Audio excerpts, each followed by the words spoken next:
সমস্ত শিক্ষার্থীদের math age একাডেমিতে পুনরায় স্বাগত জানাই। আজ আমরা করব গণিত প্রভাত সপ্তম শ্রেণীর প্রথম অধ্যায় পূর্বপাঠের পুনরালোচনা।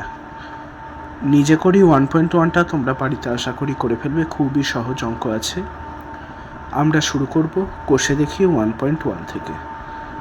তাহলে শুরু করছি আজকের পঠন পাঠন। একের দাগের অঙ্কটি তোমরা ভালো করে আগে পড়ে নাও, তারপর দেখো। এখানে বলেছে সিতারা বেগমের ফলের দোকানে 60টি পেয়ারা ছিল।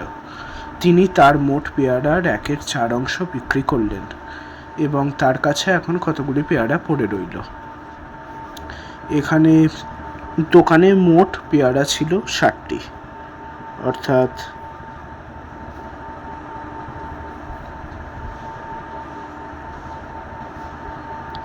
মোট পেয়ারা ছিল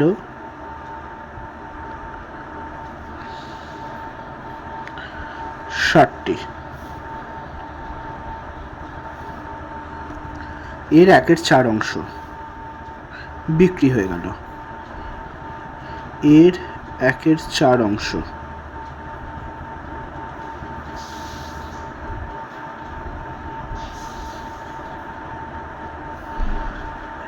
অর্থাৎ 60-এর 1/4 হলে 60 × 1/4 সমান 15, অর্থাৎ 15টি পেয়ারা বিক্রি হয়ে গেল। এই 60টার মধ্যে 15টা বিক্রি হয়ে গেল। তাহলে এখন পড়ে রইল 60 - 15 সমান 45টি। অতএব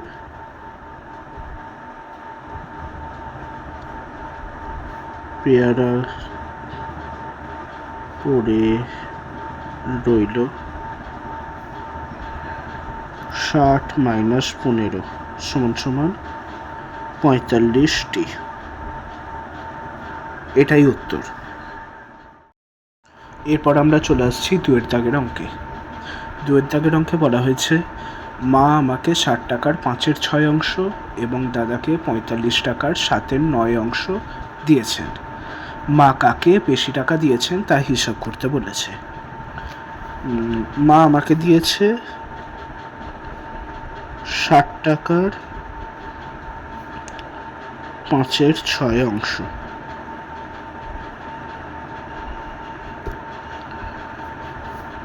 অর্থাৎ 60 × 5/6 কাটাকুটি করলে হচ্ছে 50 টাকা।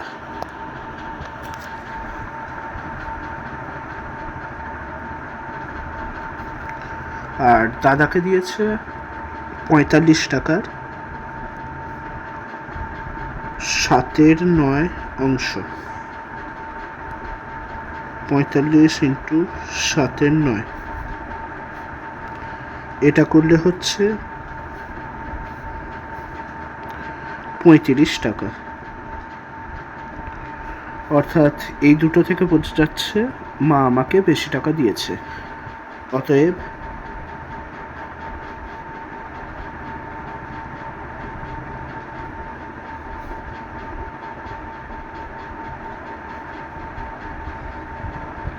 মা আমাকে বেশি টাকা দিয়েছেন।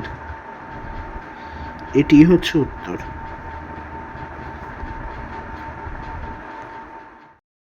এরপর চলে আসছি 3-এর দাগের অঙ্কে। 3-এর দাগের অঙ্কে বলা হয়েছে গণেশবাবু 3 দিনে একটি কাজের যথাক্রমে 3/14, 4/7 ও 1/21 অংশ শেষ করেছেন। তিনি 3 দিনে মোট কত অংশ কাজ করেছেন এবং এখনও কত অংশ কাজ করা বাকি আছে তা হিসেব করি। এক্ষেত্রে তোমাদের করতে হবে এই 3 দিনে মোট যত অংশ কাজ করা হয়েছে তা আগে হিসাব করে নিতে। এখানে লিখবে তাহলে 3 দিনে তিনি মোট কাজ করেছেন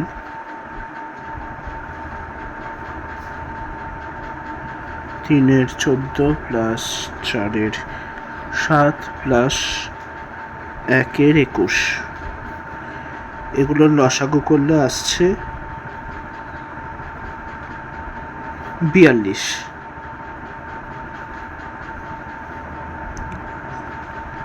তাহলে এখানে যোগ করে আমি ফাইনাল অ্যান্সারটি লিখে দিচ্ছি। আবার এগুলো যোগ করে আসছে এখানে 26 প্লাস 9, 35-এর 42, 35-এর 42 থেকে আবার কাটাকুটি যাচ্ছে, দেখো দিয়ে আসছে 7 দিয়ে কাটাকুটি করলে হচ্ছে 5 আর 6, 5-এর 6 অংশ। তাহলে তিনি 3 দিনে মোট কাজ করেছেন 5-এর 6 অংশ।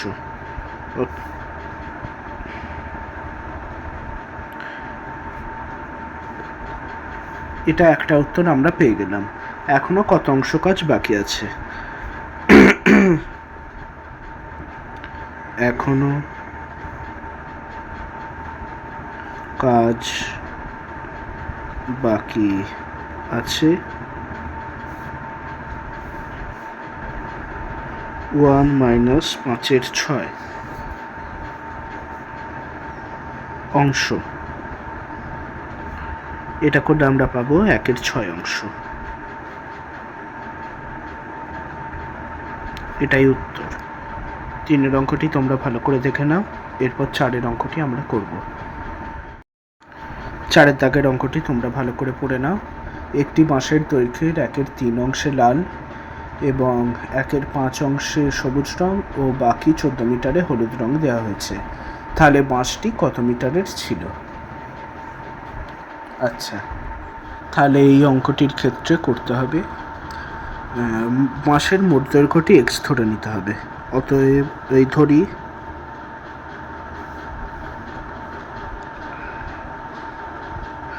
বাঁশটির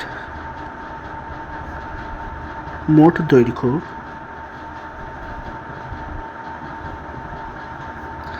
x মিটার। তাহলে ওই x মিটার যদি মোট দৈর্ঘ্য হয়, তার 1-এর 3 অংশে লাল রং, অতএব ওই লাল রং করা হয়েছে 1-এর 3 অংশে, মোট দৈর্ঘ্যের 1-এর 3 অংশে, অর্থাৎ x/3 মিটার। একইভাবে সবুজ রং করা হয়েছে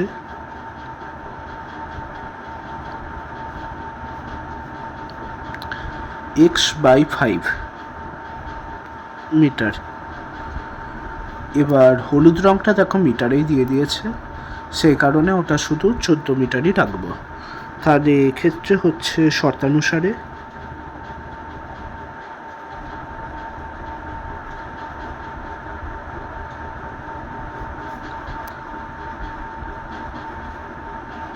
x/3 plus x/5 plus 14 equal to x।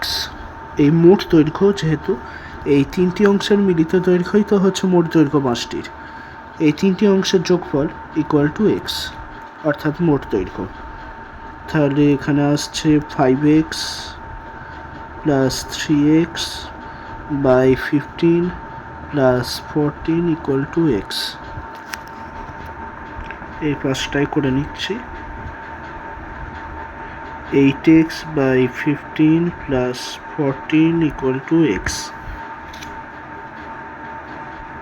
x minus 8x by 15, এই 8xটাকে ওদিকে নিয়ে চলে গেলাম, সেই কারণে এরম লিখতে হচ্ছে। তাহলে 15x minus 8x, 15x minus 8x by 15 equal to 14। এবার কোনাকুনি গুণ হয়ে যাবে, এটা মাইনাস করলে আসছে 7x,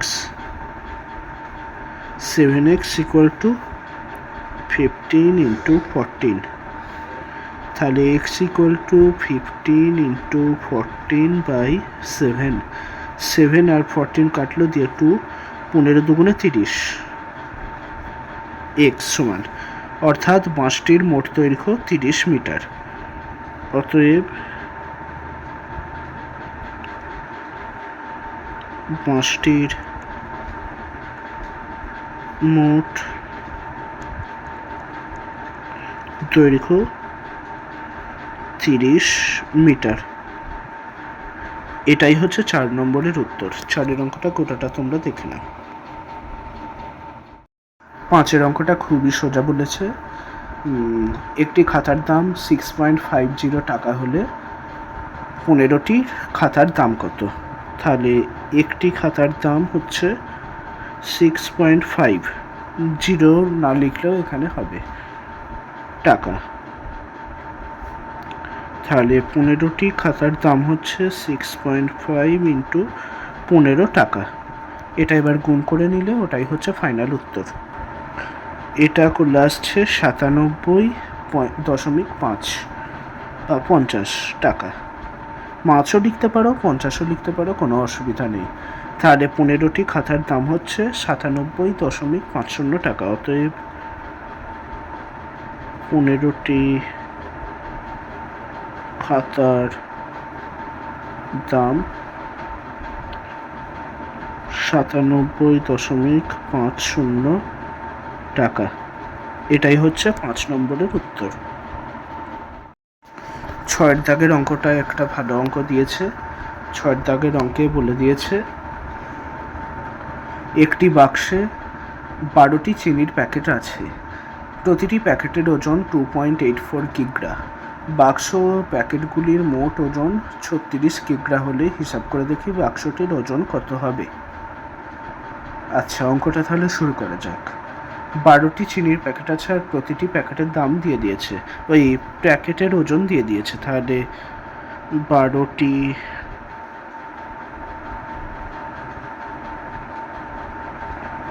প্যাকেটের মোট ওজন,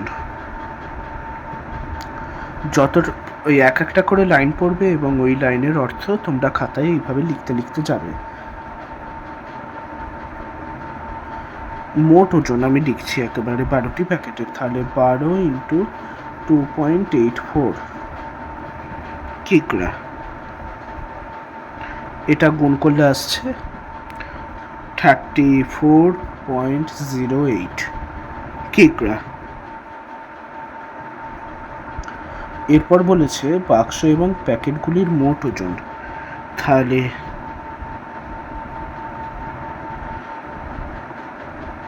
বাক্স ও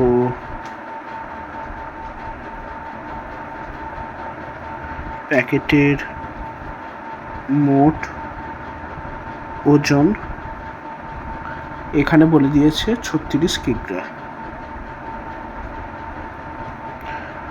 তাহলে এখানে বাক্স প্লাস প্যাকেট, তাহলে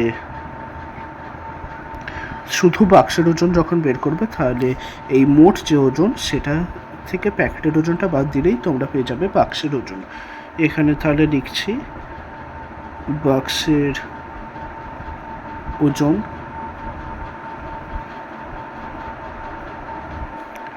36 মাইনাস 34.08।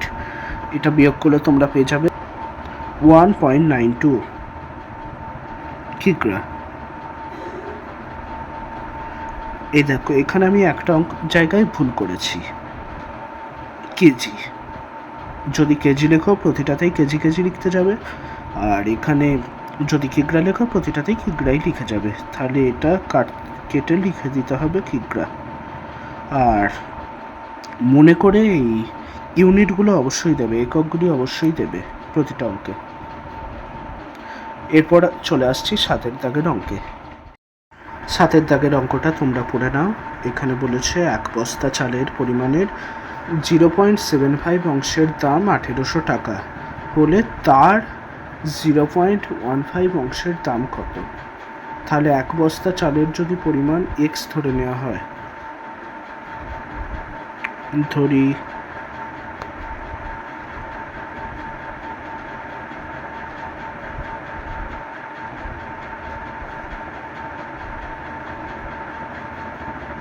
এক বস্তা চালের পরিমাণ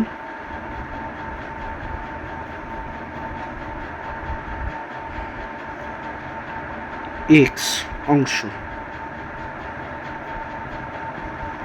তাহলে এই 1 বস্তা চালের ওই এক্স অংশের 0.75 অংশ, তাহলে এক্স অংশের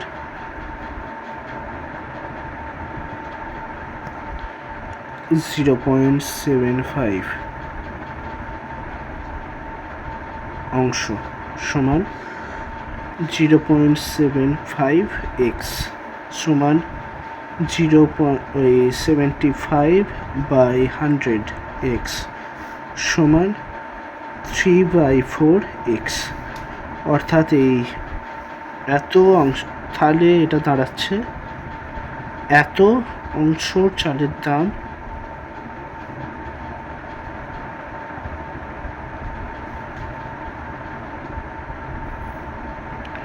1800 টাকা।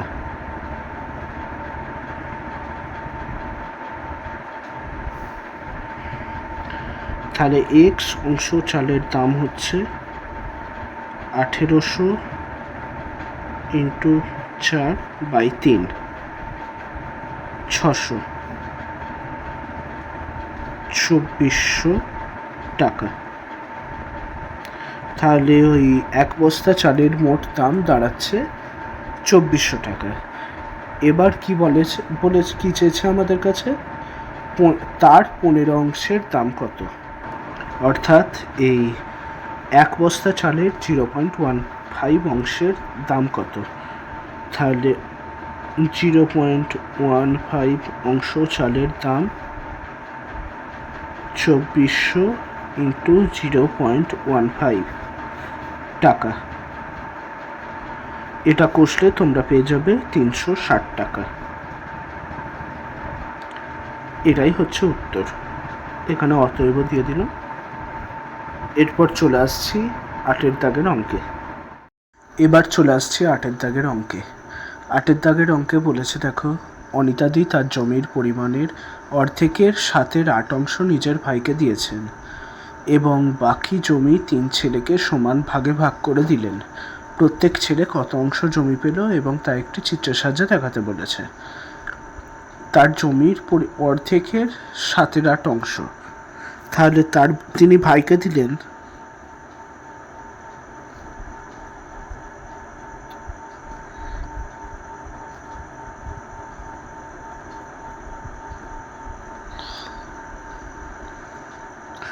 অর্ধেক, তাহলে হাফ, ওর আবার 7/8 অংশ ইন্টু 7/8, 7/16 অংশ।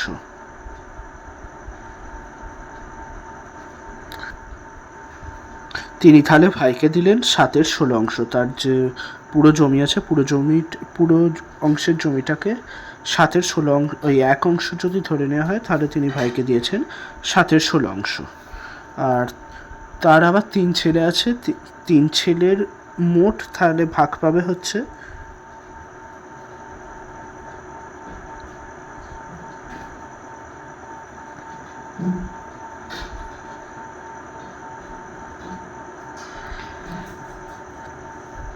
তিনি 3 ছেলেকে মোট ভাগ দিলেন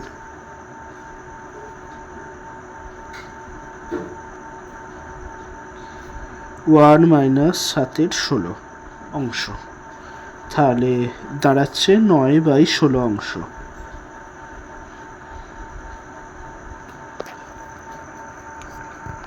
9/16 অংশ 3 ছেলে মোট ভাগ পেয়েছে। তাহলে প্রত্যেকে ভাগ পেয়েছে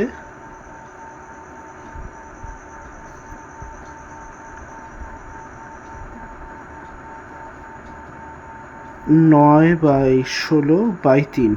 যেহেতু 3 জন সন্তান আছে, সেই কারণে 3 দিয়ে এটাকে ভাগ করে দিতে হবে। এর তলায় কিছু নেই, মানে 1, first into fourth by second into third, ওটা তোমরা জানো। তাহলে 27-এর,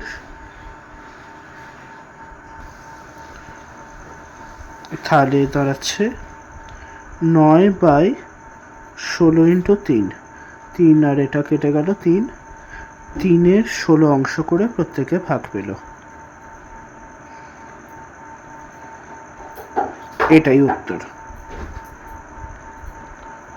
এরপর চলে আসছি 9 দাগের অঙ্কগুলিতে।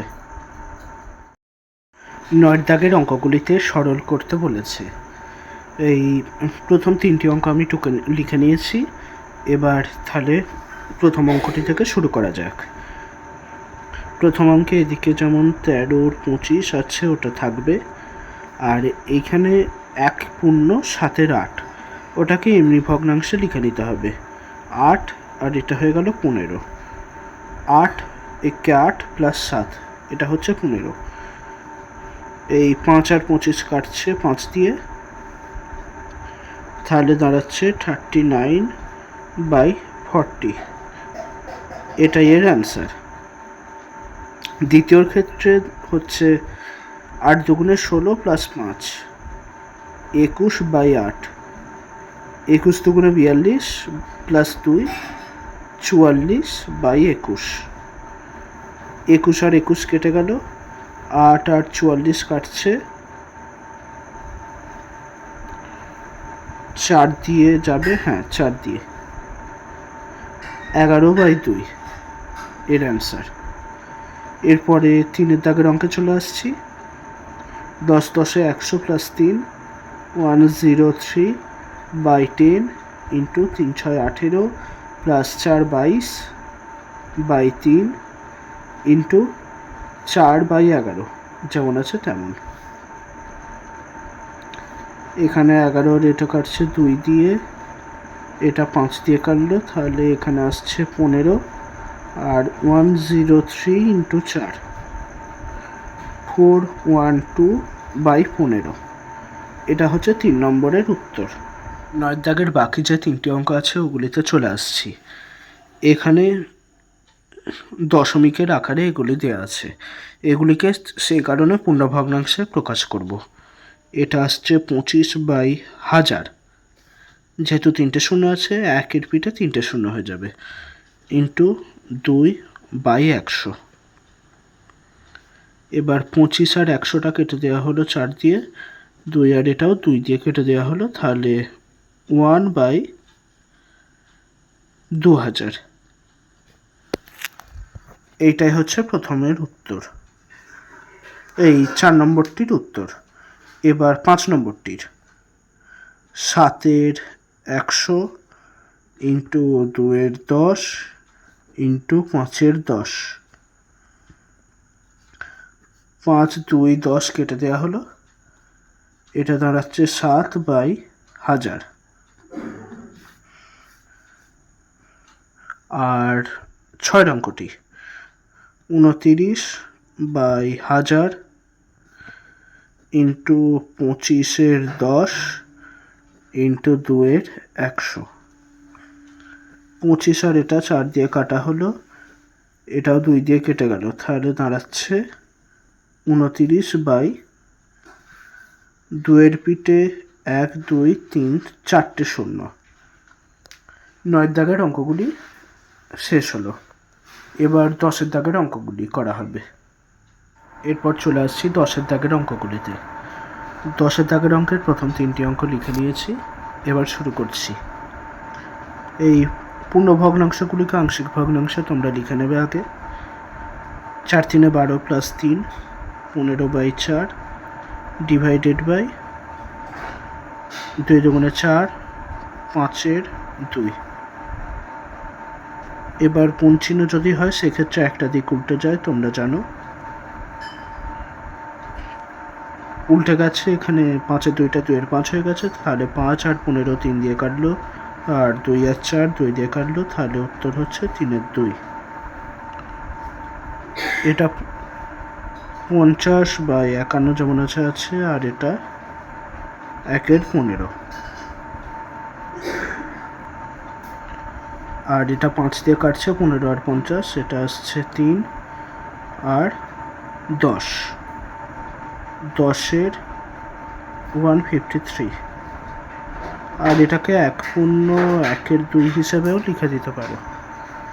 এবার 3 নম্বর 1 ইন্টু 6-এর 5 হয়ে গেল, তাহলে 6-এর 5, 1/1-এর 5 এর উত্তর। পরের 3টে অঙ্কে আসছি। এবার 4 5 6-গুলো লিখে নিয়েছি, এবার 4-এর অঙ্কটি শুরু করছি। 156/121 ইন্টু 22/13 হয়ে যাবে। এবার কাটাকুটি গেলে কাটাকুটি যাবে, এটা যেমন 11 দিয়ে কাটছে 2 11, আর এটাও 13 দিয়ে কাটছে 12, 24/11। এটাকে এবার পূর্ণভগ্নাংশে তোমরা লিখে নেবে। এই 5-এর অঙ্কটি, এইগুলিকে যেগুলো পূর্ণভগ্নাংশ আছে ওগুলিকে আংশিক ভগ্নাংশে লিখে নেব। এটা আসছে 3/2। এটা একেবারে আমি গুণটা উল্টে নিচ্ছি, এই গুণ করে উল্টে নিচ্ছি। 9/4 হয়ে গেল, আর ডিভাইডেড বাই 13 দুগুণে 26 আর 1 27/2, 27/8 ইন্টু 2/27। 27 কাটলো, এখানে ভগ্নাংশ এই ভাগ চিহ্ন ছিল বলে এটিকে এখানে উল্টে দিয়েছি। তাহলে 2 আর 8 কাটলো 4, 1/4 এর উত্তর। এবার 6 অঙ্কটা, 9/10 ইন্টু 8/3 ইন্টু 2/5।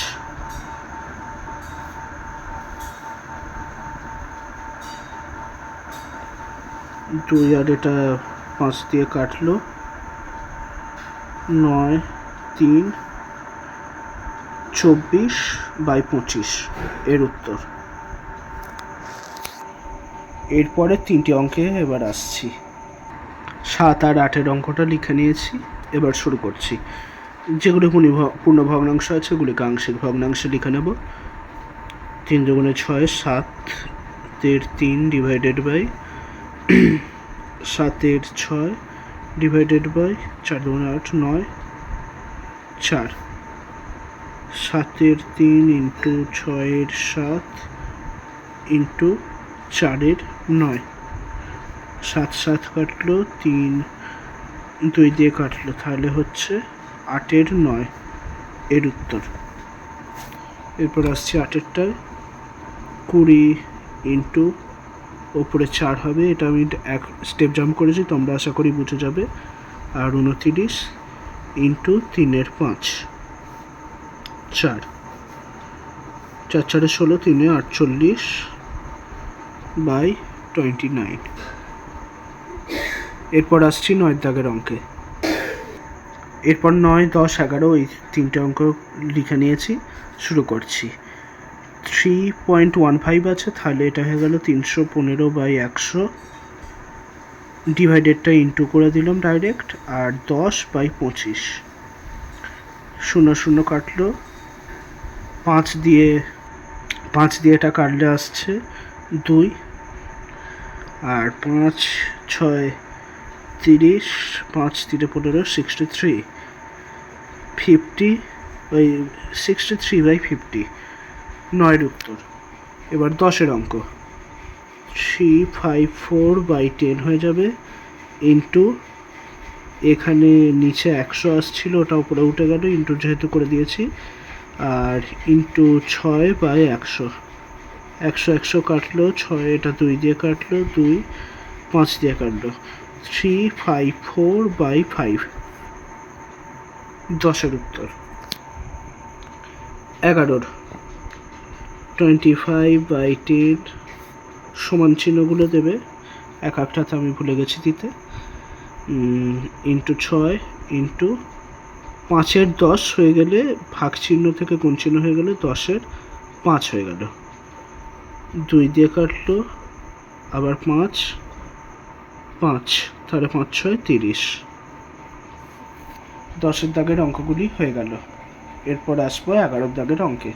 11-র দাগের অঙ্কগুলিতে বলেছে ছবি দেখে ওই 1-এর দাগে যেমন দেওয়া আছে তেমনই 2-এর দাগ, 3-এর দাগ আর 4-এর দাগে লিখতে। এখানে ছবি দেখলে বোঝা যাচ্ছে, এই 1 নম্বরের ক্ষেত্রে যেটা তোমরা দেখলে লক্ষ্য করবে, এই একটা বৃত্তকে 4 ভাগে ভাগ করেছে এবং প্রথম ছবিতে একটা ঘর পূর্ণ আছে, তাহলে ওই ছবিতে পূর্ণ আছে 1-এর 4 ভাগ ওই বৃত্তটির। একইভাবে এগুলোতেও ওইভাবে পূরণ করতে হবে। এখানে 1 2 3 4 5 6, 6 ভাগ আছে, 6 ভাগের 1 ভাগ পূর্ণ আছে, তাহলে এটার নিচে হয়ে যাবে 1-এর 6। একইভাবে এটার নিচেও 1-এর 6, একইভাবে এটার নিচেও 1-এর 6। এখানে আবার দেখো 3টে ঘর পূর্ণ হয়ে গেছে, তাহলে এটা হয়ে গেল ওই 3 ইন্টু 1-এর 6 সমান সমান 3-এর 6 সমান সমান 1-এর 2। এটাই হচ্ছে এর উত্তর। এরপর চলে আসছি 2-এর দাগে। এরপর চলে আসছে 11-এর দাগে 3 আর 4-এর অঙ্কে। এই 11 দাগে 3-এর অঙ্কে তোমরা দেখতে পাচ্ছ এই বক্স করা আছে। এখানে এই বড় যে বক্সটা আছে, ওখানে যে ছোট বক্সগুলি আছে ওর মধ্যে ওই মোট বক্স সংখ্যা গুনতে হবে। তাহলে এখানে হচ্ছে 1 2 3 4 5 6 7 8 9 10 11 12। 12টার মধ্যে দুটো বক্স এখানে কালারিং করা আছে। তাহলে এটা হয়ে গেল 2-এর 12 সমান 1-এর 6। একইভাবে এটাও 1-এর 6, এটাও 1-এর 6। আর এখানে গুনলে দেখতে পাবে মোট 6টা বক্স কালারিং আছে আর 12টার মধ্যে। তাহলে এটা হয়ে গেল 6-এর 12 = হাফ। এটাই হচ্ছে এর উত্তর। একইভাবে এই 4-এর অঙ্কটার ক্ষেত্রে তোমরা দেখতে পাচ্ছ মোট এই বড় বক্সের মধ্যে এই ছোট বক্সগুলি আছে লম্বা লম্বা 7টি। তার মধ্যে এখানে 2টি কালারিং করা আছে। তাহলে এখানে হয়ে গেল 2-এর 7, এখানেও 2-এর 7, এখানেও হয়ে গেল 2-এর 7। আর এখানে এই 3টে যোগ করলে এখানে মোট হচ্ছে 6টা কালারিং, একটা আনকালারিং। এবার এটা হয়ে গেল তাহলে 6-এর 7। এই অঙ্কটার মাধ্যমে আজকের কোষে দেখি 1.1 শেষ হলো। আবার দেখা হবে নেক্সট ক্লাসে। আজকের মতো এইটুকুই।